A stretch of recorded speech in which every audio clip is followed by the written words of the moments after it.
Yeah. Hello to all you geeks and degenerates. I'm stealing John's life for today. But yes, today we are talking about the Untouchables, and as always, John was with me. And yeah, quick question: how did you first come to this movie? Um, Last year when I was going on this like whole, I don't know, it was like a mafia binge. When like remember when Irishman came out? Hmm. I think it was around the same time where Netflix was like, "Hey, here's the Untouchables." So I was like, never heard of this movie before, and it had Kevin Costner in it and like Sean Connery, Hmm. and a very early Andy. God, what was his name? He was the bad guy in Ocean's 11 Hmm. or Ocean's 12. Yeah, yeah. Yeah, Andy Garcia. Andy Garcia. There you go. Sorry, I didn't Yeah, want to his butcher the first name. movie. Really, now Yeah. did an amazing job for his first movie. But yeah, like after seeing countless of movies on like The Godfather and The Irishman, we're like, oh, it's all about the crime family. Now we're watching the people who are trying to fight the crime family, Yeah. and I love seeing that. Sorry if I sound a little bit different or I touch my nose a lot. I have been a little bit sick as of recent. So if you see anything drip out of me, that's the reason why. So hello everybody. But yeah, those were my first experience with like the Untouchables, and I was like, wow. Yeah. Also, by the way, Enzo, fuck you for not counting me into this. I was like, what the fuck are you saying? Well, as for me, like I just saw this on Netflix one day. I was like, you know what? I like period dramas. Why not? And Yeah. it's based on real events. Why Question. not? Okay, okay. I was about to ask. I was like, is this a true story? Somewhat. Or like, Some uh, details are true. Some are not. As with all, based on true event stories. I'm pretty sure the whole Sean Connery thing wasn't really true. Because there's a lot of times where Sean Connery was like, I'm pretty sure I this is mean, very Hollywood. it's the real Untouchables was 10 men, not four, but they wanted to focus on Kevin Costner and his crew, so Hmm. they lessened the amount of men. But yeah, we go to Chicago in the 30s, and as the opening says, it is the time of the gang lords. It is the time of Al Capone, and Al Hmm. Capone is played by Robert De Niro in this one.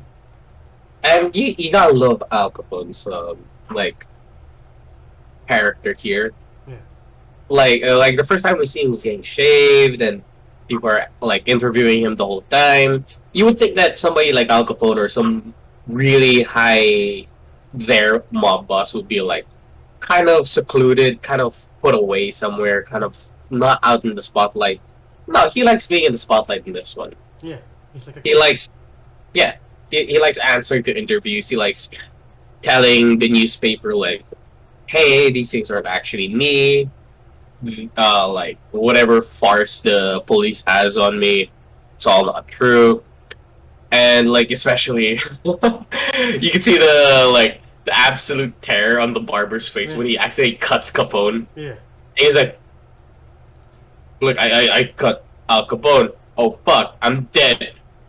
Because he tried to answer this one guy's like, through your solutions to these problems are always through violence. Is that true?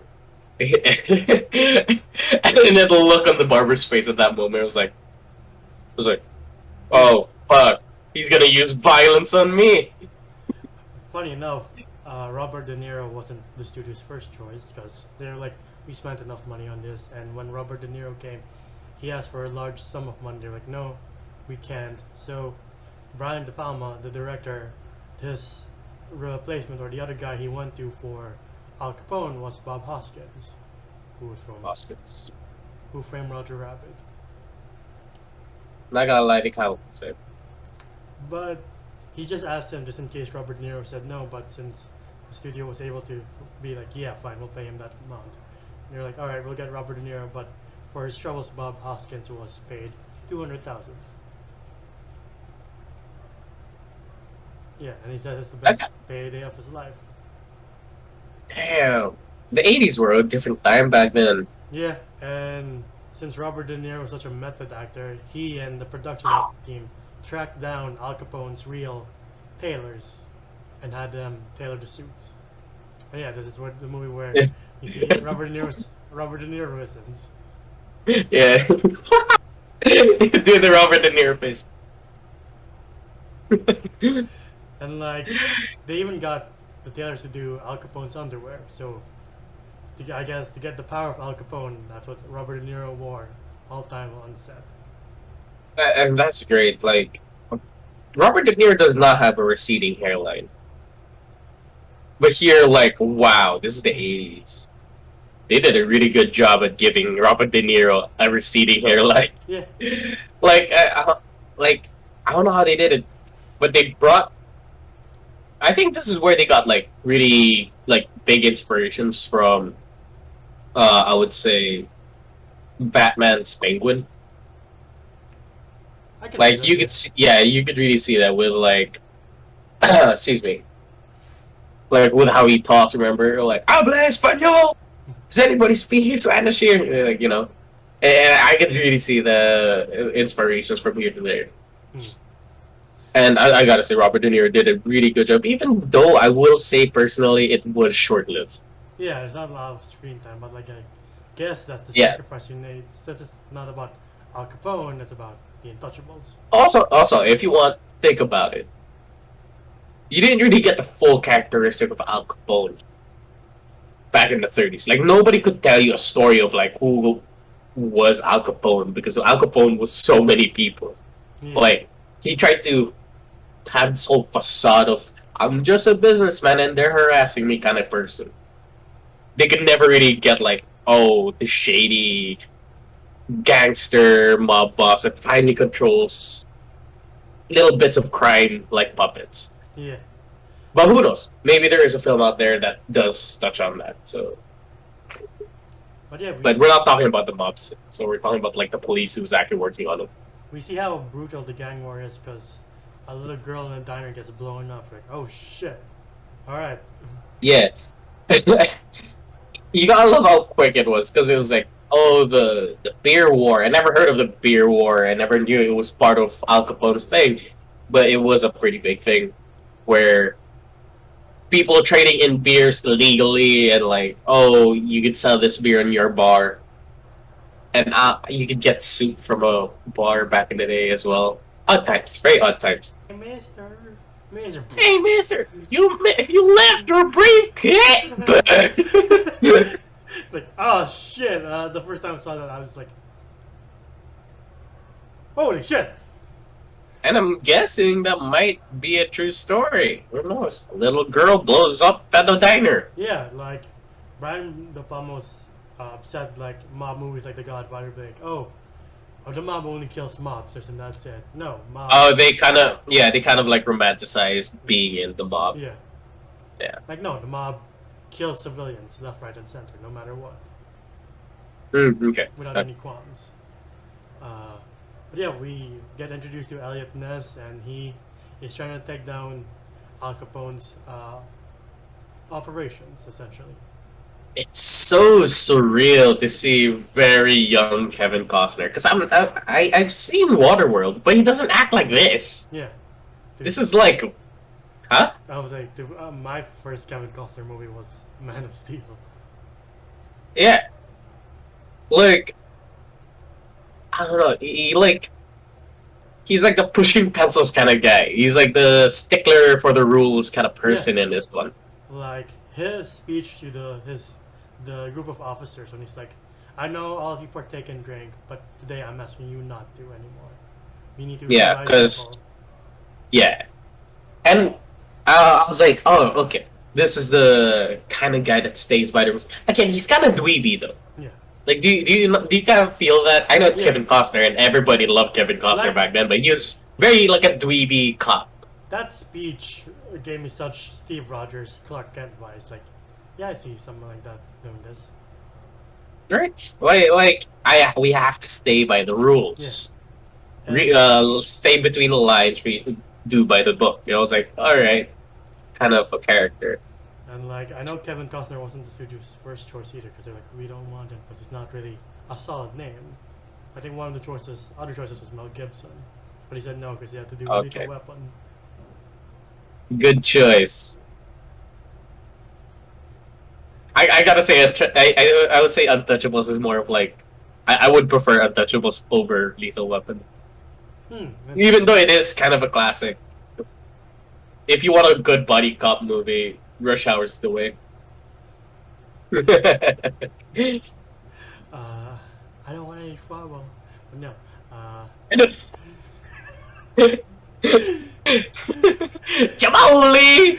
We're not talking about that. but yeah, they do their first raid, and you're like, you know what? It's a bit too early in the movie for everything to be so alright at this point. No, but like I really thought, since it is the '80s and things were kind of done differently, I thought it was gonna be like, oh, Costner's gonna be the guy who will hunt down Capone. Like everything he does it. Like right off the bat, he's very stern, rules the streets, by the law and shit like that. Now he fucks up. It's just a regular, I don't know, laundromat that sells Umbrellas. Japanese umbrellas. What did you say? 80s? It's the 30s. No, I mean like how it was filmed, Oh, okay. like how screenwriting was. Yeah. And then there's a reporter takes his picture and he's looking at this paper on the bridge, which they print really fast. But he's like, well, this is not going well. And he Hmm. throws the note that his wife gave to him saying, I'm proud of you, off the bridge. And that's where we meet Malone, played by the late, great Sean Connery. Yeah, and I will say I do like the star of this movie. He is the underdog now. The star, like you could see that he's like, oh, he's a man prepared to do something. He's finding something good. Like especially the dumb speech that he has is like as he's about to like ram into the door. Like let's do some good, man. Like whatever fuck he said. You can tell that he was kind of like the loser Yeah. of the police force. But yeah, he runs into Kevin Costner, Sean Connery, The Rock. Yeah. My God. And then I like his introduction where he's just busting him like, why'd you throw the piece of paper? Or like, why are you carrying a gun? Right, and these are actual like how would you say, like reasonable dialogue. Yeah. This is not like stupid dialogue. I kind of liked it because it was like I was like, oh, I'm what was he again? What was Kevin Costner? Part of the treasury. He's part of the Treasury Department, and he was like, all right, I'll believe you. And he was like, wait a minute, you know that I'm armed. Why would you believe that I'm part of the police force? Nobody would say you're part of the Treasury Department. You would say you're a cop Yeah. if you're lying. Kevin, was this? I keep fucking up their names. But Malone would like, nah. I can tell that you're telling the truth. Yeah. And I like that. I like that character of Malone, where he's kind of the vet. He kind of sees whether you're lying or not. He's been through so much bullshit that he could actually determine which is real and which is bull. Are you turning to me for lessons and police training? Yeah. Yes. Alright. The first lesson is to come home alive. Right. Ah. Here ended the lesson. Right. I like this guy. Yeah, same here. Say what you will about, you know, Connery's Uh, ass. yeah. I do like the characters he portrays. Yeah. And then they go back to the office and Except for Bond. Except for Bond. shit. And then they go back to the office and that's where Ness meets Oscar Wallace, who's the accountant of the group. And I really thought this character was not gonna, like, last. I really thought he was just this... I thought they should be Nerd. the pimp of the group. I was like, I feel like I'm gonna Oh, be wait. the least. Yeah, you know, like, my god, don't judge a book by its cover, like, later on. But, like Oscar's... I thought Oscar was just like, oh, that accountant guy that we're gonna get information from later on. No, he's gonna be part of the team. He's gonna be part of this Suicide Squad that's taking out Capone. I was like, I like that. And as soon as he gets out of the office, Malone's like, all right, I'm ready to take the job. By the way, Yeah, but before that, I was- he runs into the mother of the girl who was killed, and she's like, "Keep doing what you're doing, please. It's good work," and that gives him motivation because he's like, I don't know if I'm supposed to be doing this right now, but she's like, no, you have to. Mm. And Malone goes to church, and that's where we get to see him. He's like, what are you prepared to do to get Capone? Any means within the law. And then what? Yeah. Like if you play by the book, like I like that. I like that mentor ish Yeah. style to excuse me. I keep forgetting his name. Malone? No, the actor's name. Sean Connery? Sean Connery, god damn it, Sean Connery. Connery, Scottish. Fuck, I'm sick, okay? But yeah, I like that character of Malone where he is. If you guys seen like Modern Warfare, it's kind of like Gaz and Price, where Gaz tries to play by the book and tries to do right, but the older mentor knows that if you want to do something right and you want to do it something quick, you have to break the rules. And this is what we get with Malone and Ness. I love the dialogue of like, this is how you get Capone. If he pulls out a knife, you pull out a gun. If he sends one of your guys to the hospital, you send one of theirs to the morgue. And that's, I love that. I love that so much. You gotta love this character of Sean Connery. Oh, and then that's I when don't know. that's just like, yeah, I'll do it. And you can tell that Malone's like, oh shit, he's ready. All right, I'm all in too. And I will say, okay, I know I keep going back to it, but if we're geeks and degenerates for fuck's sakes, if again, if you play Modern Warfare and you know the character of Price, I think Sean Connery's character of Malone was heavily inspired by that, especially with the interrogation scenes. If you've played Modern Warfare, of course, like Price is supposed to be like an expert torturer. Like he gets like answers from the people that they interrogate or torture. Mm. And he does that here and later on into the movie. I was like, this is very familiar. The character of Malone is very familiar, I will say. Yeah. And then they go recruit another guy, which turns out to be Andy Garcia. But I like the first guy's like, why did you join the force? To protect and serve. Don't give me the yearbook answer. Yeah. And he starts to stutter, he's all nervous. I was like, alright, get in there. Alright, go back. And, like, Andy Garcia comes in, he's like, hey, what's up? Of course he pays attention, but, like, stands attention, but, like, you could tell he's a really good shot. Yeah. And it's like, what's your name? I was like, oh, it's George Stone. I was like, no, what's your real name?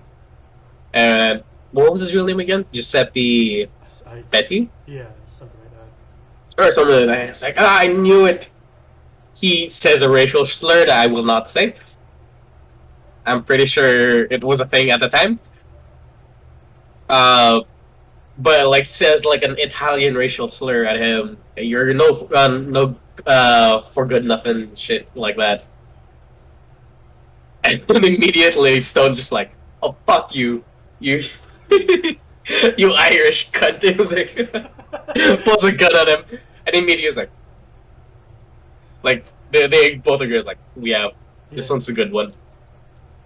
And then right away they go to the raid, and like you can tell people's faces on the side of the street like, oh shit, they're handling shotguns near the post office. Why? I'm sorry if I'm going back to this, but like, I think Garcia's character, I do like it. Me too. He is the rookie cop who's like, you're in. Welcome to the Treasury Department. And he's like, okay. Alright. Alright. And he's so chill about it. He's not like, okay. Sir. No. He's like, okay. And then, yeah, they go raid the post office, and Malone's like, everybody knows where the booze are hidden. They just don't want to cross Capone. And that's like, you better be right about this. And once they get to the door, he's like, if you walk through that door, you're entering a world of trouble. And there's no going back.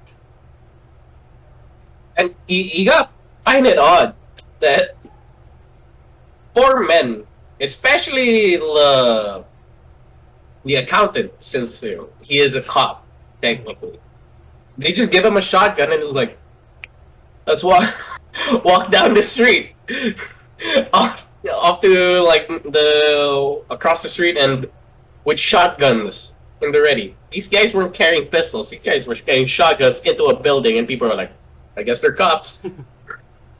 That one guy going, hey, that's not right. Oh, fuck. Hey, do you got a warrant for this? No? Police brutality! Sean Connery was an old-fashioned man. Oh, yeah. And then they celebrate, and then a reporter asks them, can I have your picture taken? They're like, oh, fine, just for us, though. Like, okay.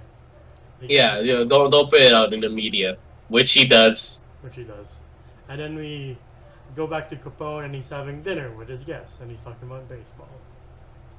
And this scene is inspired by a true event where Capone heard, early in his career, Capone heard of like people were out to kill him, so he invited the people in and got them drunk and then murdered them with a baseball bat. That's sick. Horrible! Horrible! But that's fucking cool. I don't condone the really sick act, Jomar. Oh no, it's horrible, but like, if I were in that position, that's pretty smart. Good idea to get them drunk first. Like, hey, Capone, why do you have a baseball? Oh, fuck. Nah, they'll be shit, like, piss drunk. Like, is that a stick? But yeah, it's talking about being part of the team, and I like the people being like, oh yeah, team, yeah. Yeah. And One guy's trying to light his cigar. Yeah.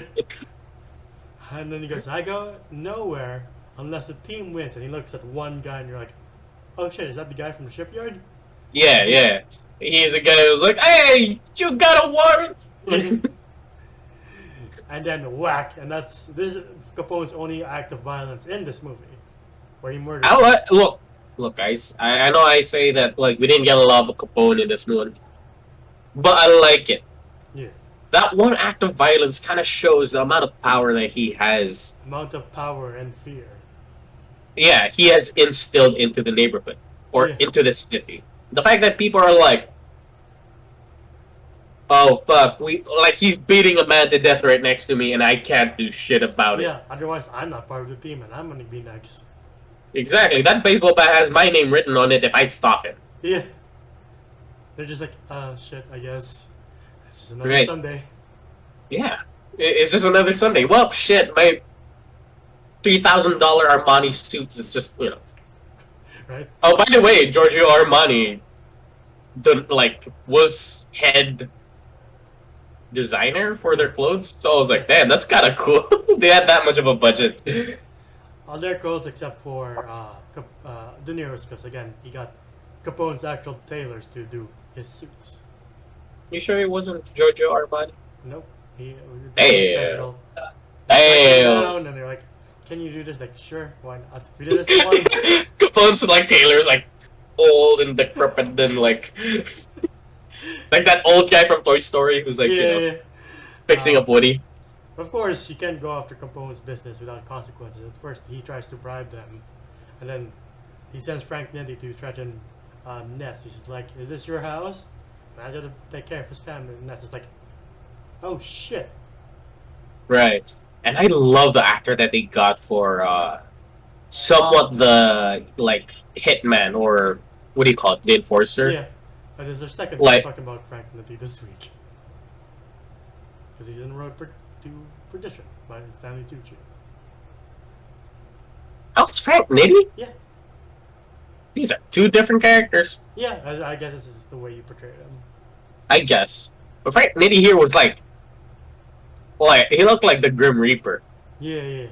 Like, you can tell that when you see that face, like, oh, fuck, I'm dead. Kind of person. Yeah. And then Ness calls in Malone, Stone, and Wallace to help him. And they're like, hey, we heard of a shipment happening between America and Canada. And they start, I don't know why they start running across the street. He's like, sir, we have a car. Why are we running? What are we running to? I don't know. And then on the plane, Wallace is like, these numbers, these companies, this money, something is off. And like if we can connect them to Capone, maybe we can get them for tax evasion. Just funny because Ness had not in real life. Ness had nothing to do with the tax evasion case. He just went after the booze. The tax evasion case was something completely different, not involving us. But yeah, they go into Canada where they are aided by the state troops, and I like the difference when they start charging at the caravan that the Canadian troops are so like prim and proper charging, like single file, and the Americans are cowboys. Like you remember that charge in Red Dead 2 when you're trying to rescue Eagle Rainsfall? Yeah, like that. Where they had the howls and shit. Yeah, and then Malone's just like, we have to have something. Yeah, but before that though, we do get like a little bit of a dialogue between the team and Malone's character. Yeah. Where, sure, Ness is the backbone. He is the leader. Ness is the leader of the team, but Malone is the backbone of the team. He's the one holding everything together. When everybody's like nervous, trying to fiddle around with their own shit, like what was the name of Andy Garcia's character again? George Stone. Ah, yeah, George Stone. He's like checking his gun and it was like seeing if it's empty, seeing if it's working right. He's like, is it clear? It was like, yeah. Then leave it alone. You're gonna be fine. You're a good cop. Walls, are you cold? Yes. Then stamp your feet. Yeah, like he has done this for years, and he knows how to calm these people down who are probably nervous because this is their first ever big hit. Yeah. Yeah, because the first one they did was kind of like very abrupt and like, all right, let's just rush in there. Here, this time they're kind of talking it through. Yeah. Waiting, they're on a stakeout. I don't know I forgot what he said about Ness. Just like, I don't know how he comforted Ness. Calm down and just be ready for when the action happens. Something like that. Oh yeah, there we go. Where he's like, wait for it to happen. Don't want it to happen. Like he doesn't want it to happen. Like, but whatever comes your way, do something about it or something like that. We're paraphrasing, of course, but yeah, you can tell like wise words of a master to his Padawan kind of deal. Yeah. And like, first time I watched this, I'm like, how is the movie in '87 going to handle such a massive shootout? And it's done so excellently. Like, oh shit, I like that. Ah, yeah. Not gonna lie though, there were some scenes where I'm like, a couple of Mounties should have like eaten bullets from here to there, but like, I guess not. Like they fired into a crowd filled with like men on horses, and none of them got hit. But okay, sure. But like, this is the part where I got so shocked. This is the part where I was like, oh fuck, because what you expect is George Stone, the sharpshooter of the gang, to be like, oh, this is my opportunity. Which he was like, oh shit, here's my chance. I can finally do the job that I'm supposed to do. Comes in, shoots, but gets shot at as well and gets hit in the shoulder, and he's out of commission. For this round. Yeah. And you see just officers like, George! You sons of bitches! And he goes and clutches for the team. This man goes on the 5v1 and clutches for the team and takes out everybody. I was like, what? Oscar going, yeah, what? And then Oscar does a bayonet charge essentially to the last guy. Just knock And him out. luckily enough, the guy's gun jams. That was a Thompson. That guy would have been shredded up if his gun didn't jam. Right? And then to celebrate, to feel like he's alive, he takes a sip of whiskey. It's like, Yeah. Which is fine, like, if you do you, buddy, to make Yeah, yourself man, alive. you're in a shootout. Yeah. Who gives a fuck about the law at this point? And then I like how when Ness shoots the guy, he's like, "Ah, damn it! Did you hear what I said? Why didn't you surrender?" He's not like brutal, like cold guy. He's just like, ah, fuck, why didn't you? Shit. Yeah, like, you could tell, like, Ness doesn't really want to take lives. He wants to do it by the book, but bit by bit, he sees that you kind of have to bend the rules a little bit, and he doesn't like seeing that. He doesn't like it that his mentor Malone is right that at some points you kind of just have to shoot a guy. Speaking of Malone, I like how he's chasing the guy with the books and he fires his thumbs on in the air. He's like, oh no, alright, enough of this running shit. And Yeah, then I was like, "Wow, what we got here?"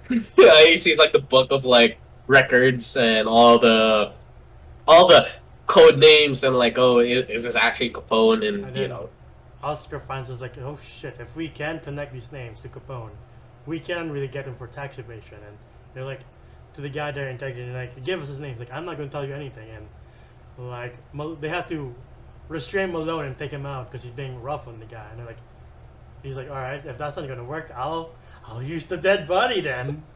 I love Malone here. Horrible, horrible. Do not do this without like word from the Geneva Convention. I'll fucking know. Or from the UN, any permission from the UN. Do not torture anybody for information unless you got word from the UN as a go. Okay, but this shit was just supposed to torture anyone whether or not the UN says okay. no. Isn't that like the deal? Like if you're supposed to get like information out of somebody, you have to have like a go sign from the UN to be like, okay, you I can. think the UN sanctions torture, man. Don't they? No, they Dude, don't. I watched Zero Dark 30.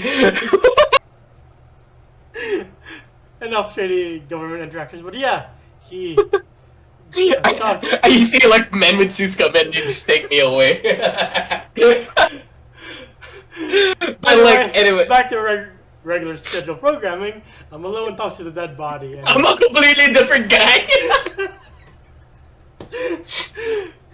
But yeah, like I don't know. I just like Sean Connery's character here, where again he's old though, so he's like, old guy kind of punches. talks Anyway. to the dead body, sticks a gun in, and smells like, "What's wrong? Can't talk with a gun in your mouth." It's like, tell me what I want to know. 3, 2, and you see the guys being like, "What's he gonna do? What's he gonna do?" And then And it just fires. yeah. I thought what you want, and the Canadian guy's like, "I do not approve of your methods." And then Yeah. it's like, "Well, you're not from Chicago." And this is the point where Ness is like fully accepted, like, yeah, at this point we are bending the rules to our advantage. Yeah. And he's fully going into not really necessarily the dark side, but like he's agreeing or finally following the teachings of Malone. Yeah, with what are you prepared to do? Hmm. And we cut back to Capone, and he's not a happy man. They're like, they got the shipment. He's like, all right. They got the what? They got the entire shipment. And you see the guy telling him like he's crying. He's like, I hope I don't get the baseball bat, please. The man's so scared that he's gonna be next. Yeah. And then we get that line from Capone where he's like, I want to find this other Ness. I want him dead. I want his family dead. I want his house burned to the ground. I want to go in the middle of the night and piss on his asses. That was good delivery by De Niro there. Yeah. Like, seriously, this guy does not feel like the past characters that De Niro played. Like, he doesn't feel like the taxi driver. He doesn't feel like Raging Bull. Yeah. This guy's a completely different actor, just so you can see the range on Robert De Niro here, Yeah. and I love it. Man knew the assignment and did his homework on the guy. And like, to this day, he's the best portrayal of Capone. Like, I just wish the Tom Hardy Capone movie was better. Though he's good in it, but like, I can't really think of any other one else who did Capone. I haven't seen the Tom Hardy one yet. Just look at the clips on YouTube. Okay. But well, the Boardwalk Empire one was pretty good too. But yeah. And then they got to the police department, and Wallace is taking the accountant to the elevator. Some woman appears, and she's smiling. We're like, what's she smiling about? And then the elevator coasters. You're like, is that Frank Nitti? Fuck. I did not notice. Yeah. I really didn't. I didn't notice that was Frank Nitti in the police outfit Like, or uniform. took me 10 seconds to be like, alright. Yeah, and this is where we get like our first ever casualty, Yeah. besides the little girl in that diner. But like, But it's one of the team. And Yeah. honestly, when Frank Nitti pulls the gun on Wallace, my face was just like, oh, I like Wallace. No, Wallace was just the guy that they're interrogating. It was Oscar who died. Yeah, Oscar Wallace. Oh, Yeah. I thought Wallace was the guy that they captured. No, I forgot his name, but yeah, when he kills Wallace, I'm Yeah. just like, Oh. oh. Yeah, and then they were even telling him, okay, if anything happens, once you leave the precinct, I think those were the words. Once you leave the precinct, whatever happens, pull out your gun and start shooting. And again, it was the comfort of their own precinct. They didn't expect like somebody to just infiltrate and just immediately start shooting. Poor Wallace, sadly, has to go. His end is pretty brutal because after Nitti shoots him, he hangs him too. Yeah, well, not really hang him. They just like got like the gun holster and tied him up on the hook on the elevator. And on the side, it says "touchable." Yeah, I do like that. I do like this scene. It is like this is where the stakes start to rise. This is where tension was like, oh shit, any of them can die now. You can tell that the police chief and Malone had history because he's like, you hate to see a young guy die in this fashion. Malone, take a day off, go somewhere else, and he just ignores him. Yes, fuck you. Yeah. Like we know you're under the payment of Capone. And yeah, well, like Ness like kind of sees it and he's like, "Fuck this! I'm walking down the street," and Capone's just like down the street in this hotel. And then he confronts Capone, but he first confronts the guy. He's like, "What do you want?" My friend does it. I don't care. Bang! Like, I'm sorry. That poor bastard just got. But then again, you kind of see, like, somebody like Kevin Costner looking up at Robert De Niro. This is like this dweeby kid who finally knows how to fight. He's like, come on, fight me. And then Capone's like fuck you. You're just a gun and a badge. All talk and a badge. Fuck you and your family. He's like, fuck, and he tries to pull out his gun, but all the bodyguards are like, no, that's not happening here. You gotta love how everybody's a way quicker draw than Ness.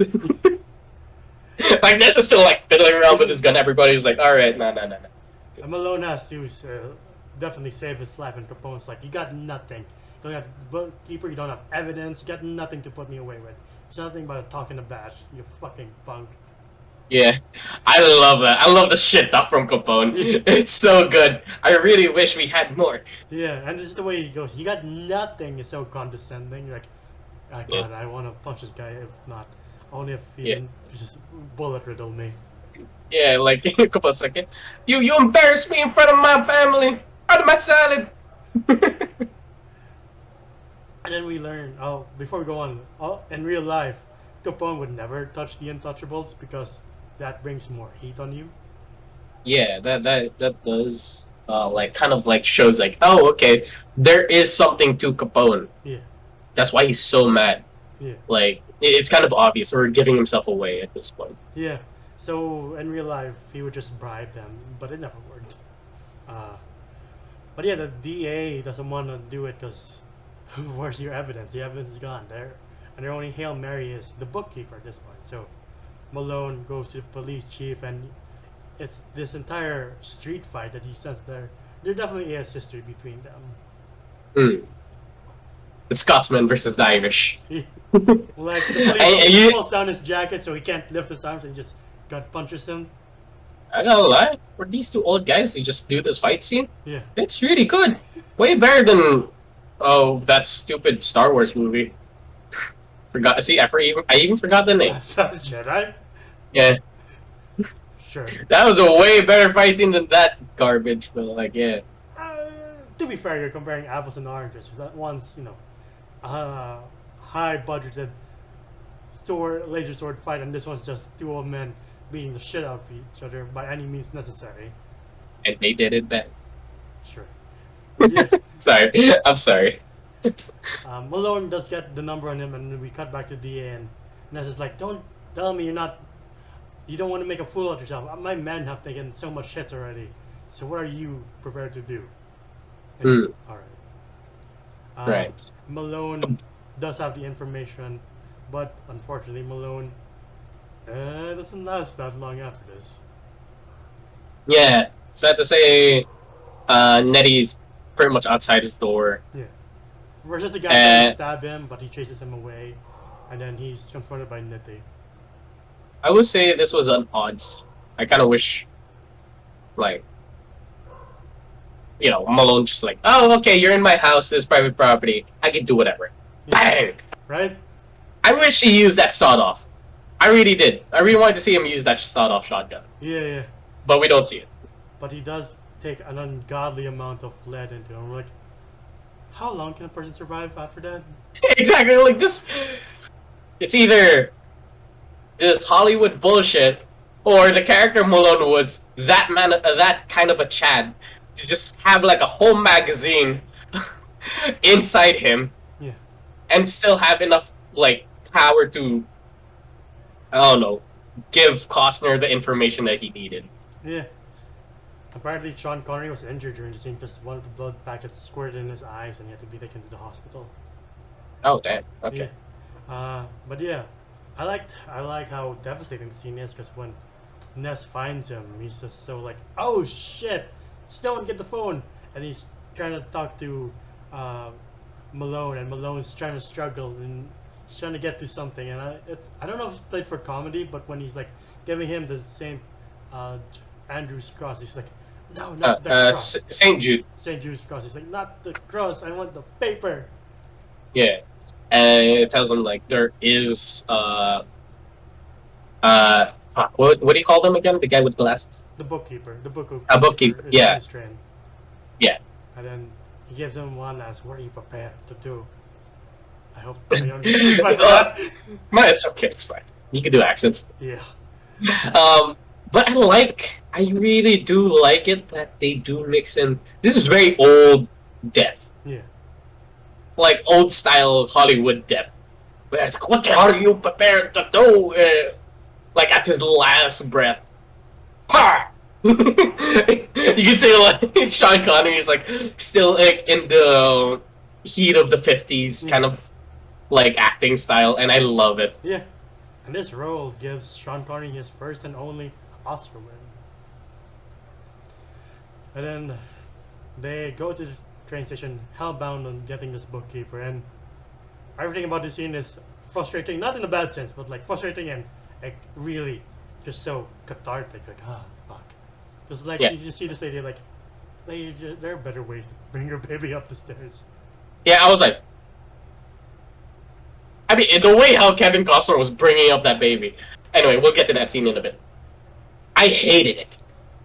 I really did. The fact that it was like, we are gonna risk the entirety of my men's hard work over your child. Like woo. Sorry.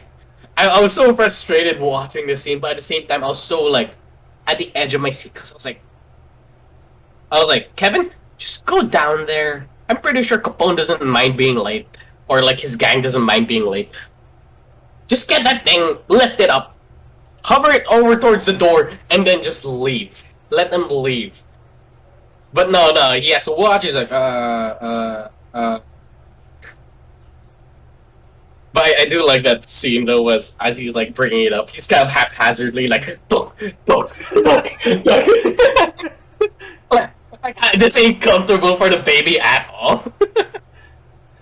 And then the guy he punched earlier comes in, and he's like, that guy looks familiar, and he's like, oh shit. You gotta love how the lady in the background is like, you're such a gentleman! You're so kind! I can take it from here! Sir! Oh, sir, is that a shotgun? That was the reason why people had trench coats back then. That man hit that shotgun pretty well. Yeah. But like, holy shit. Unfortunately, 2 hands to fire shotgun tree. Let's go to the carriage, and it slowly goes back downstairs. And I'm like, am I going to see a child die again in this movie? To be honest, This whole sequence was so annoying that like I didn't care what the outcome was for the mother and the child. I just wanted to see if I felt bad. Costner gets Capone. I felt bad for the sailor though. He got shot to one. Now, do you see like every time somebody would aim at the baby, one person would just be like, Like the guy trying to get over to the railing gets shot in the hip, and he tries to stand back up again, gets shot in the shoulder. Like why? sailor comes up, gets shot in the chest. But I do like the shot of like It was comedic at some point. one guy has Ness dead to right, but Stone from like across the room shoots him with a revolver. Like, God damn, you're a sharpshooter. Yeah, I love that about Stone. I like Stone. Yeah. Like he is that underrated, not really underrated, but like at the background, cool character. Yeah. Yeah, but he is a rookie cop. But like, as this is going down, like, it's so stupid. The mom really like runs for the baby. Immediately falls like baby. And I was like, lady, get the fuck up and chase for the carriage. Jesus Christ. I do like. I know. that, I know, like, a shit ton of moms who would take a bullet for their baby. You're not one of them. You're a horrible mom. I do. Like, Anyway, the actress did a really good job being annoyed. I like the Uncharted moment where Stone tosses the gun to Ness and he shoots the guy behind the pillar, and Stone catches the carriage with his legs, and he's got the guy and the bookkeepers like, you got it. I got him. Yeah, I got him. I don't know why the guy is not like ready to really kill the guy when he hears like, I got him. Like, oh, you're not following my account? Fine, fuck you then. Right. But I don't know. Say what you will. Sure, it's a little bit of a cop-out conclusion to that gunfight. But that was cool. Yeah. Again, the distance, you're like, shit. Yeah, I like Stone. it shows that Stone is a sharpshooter. Yeah. And you gotta love it. He shot through his mouth. There was no bullet hole, like, forehead or, like, anywhere around the face. Man just... And then goes down. You don't see anything on his face, but you see an exit wound. Yeah. That means a bullet went through his mouth. Trooper. Yeah. One, bang! Two. And then we cut the cord and the bookkeeper spilling all the secrets, but Capone's not worried, and that's just like, that's odd. Right. Like, even the lawyer of Ness is like, why is he not worried? Why is he smiling? Yeah. And we find out that, like, the entire jury was paid off. Yeah. But he thinks Nitty is gonna start a scene by pulling a gun in court, but no. He tells the bailiff, like, can you tell the guy to surrender his gun, his belongings? He's like, alright, but nothing comes really off it. And then he gets the match, what do you call that? Mattress? Matchbook. Yeah. And then he sees the address of Malone, and he's like, you know, I had a friend who lived in Ricine. And then Ness is like, oh shit. And Yeah. then, Oh, well, no, I think Ness will fully understood. Like, you were the guy who killed my friend. Yeah. But then he was like, fuck!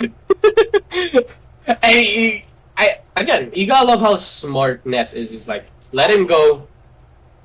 Don't do anything. But of course, the guard was kind of like a little too gun-ho and pulled the gun and immediately eats shit, take it.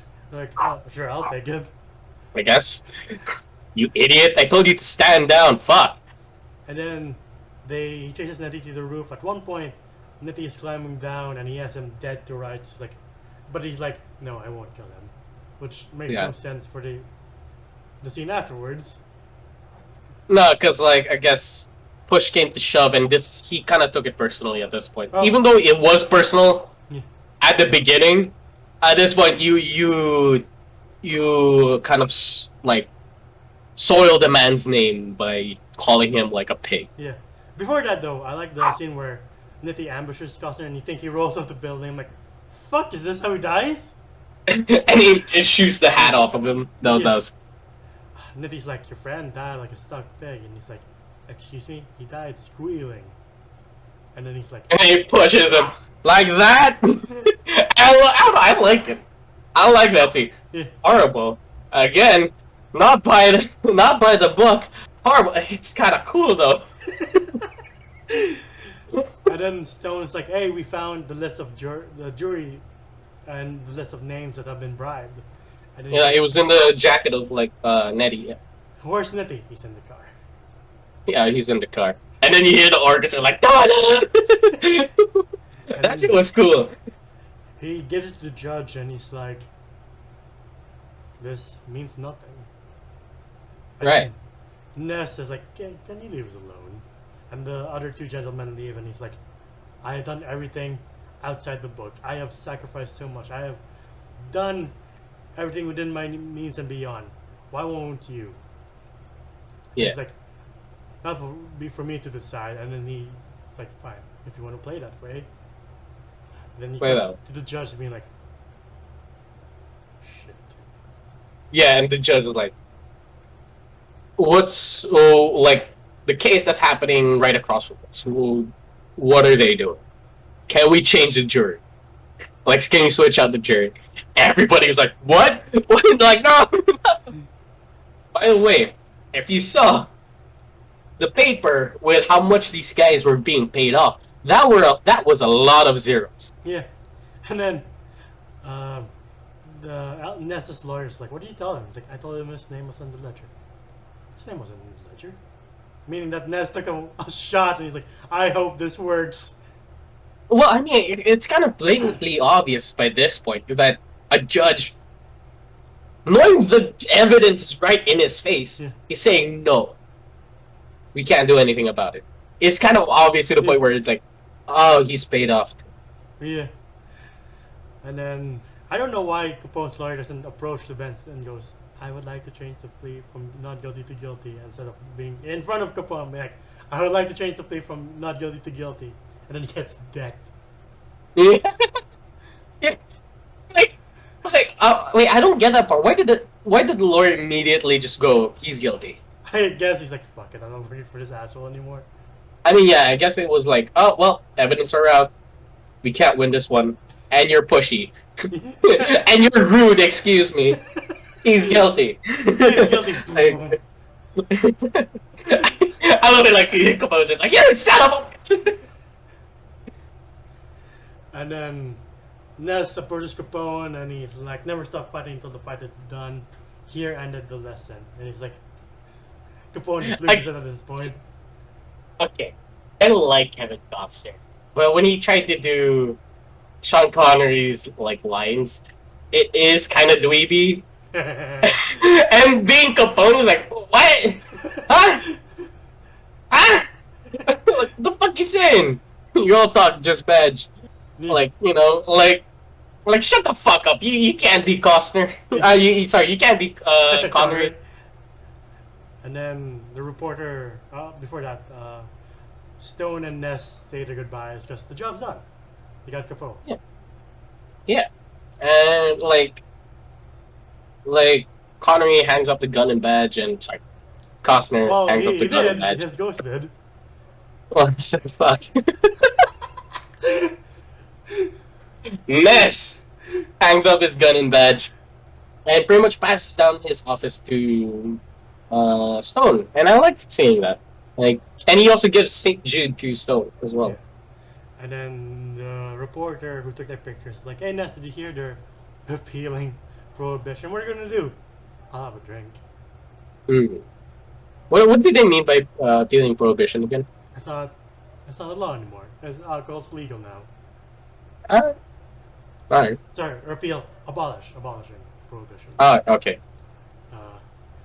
But yeah, fuck, this is a fun movie to revisit not once and again. Like, when I'm in the mood and I'm like, I want to watch a fun movie. No, I disagree. I disagree. I feel like this is one of the mob movies. Mob movies. It's a lot of M's.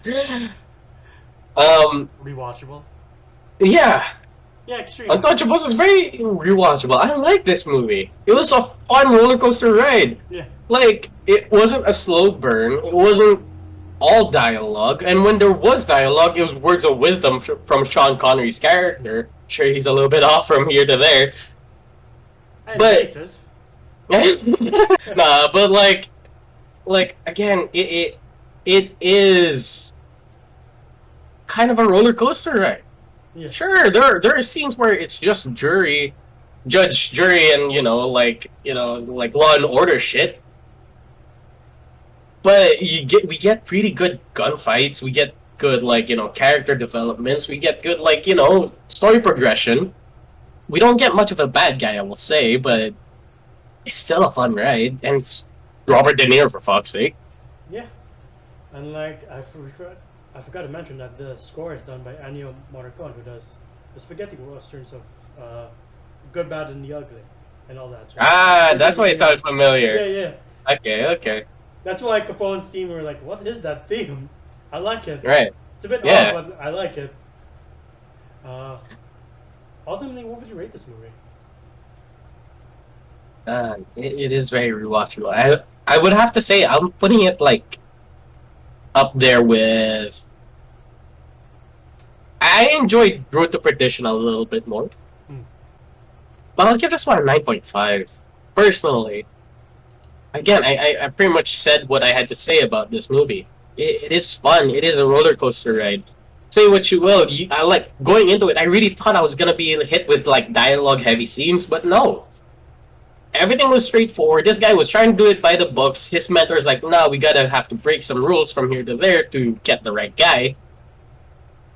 And you see the progression of these characters throughout this movie, and it's beautiful to see. Kevin Costner can never be Sean Connery, but you see that his character kind of like, hey, through my years or like my time in the force, I kind of know what to do now. Hmm.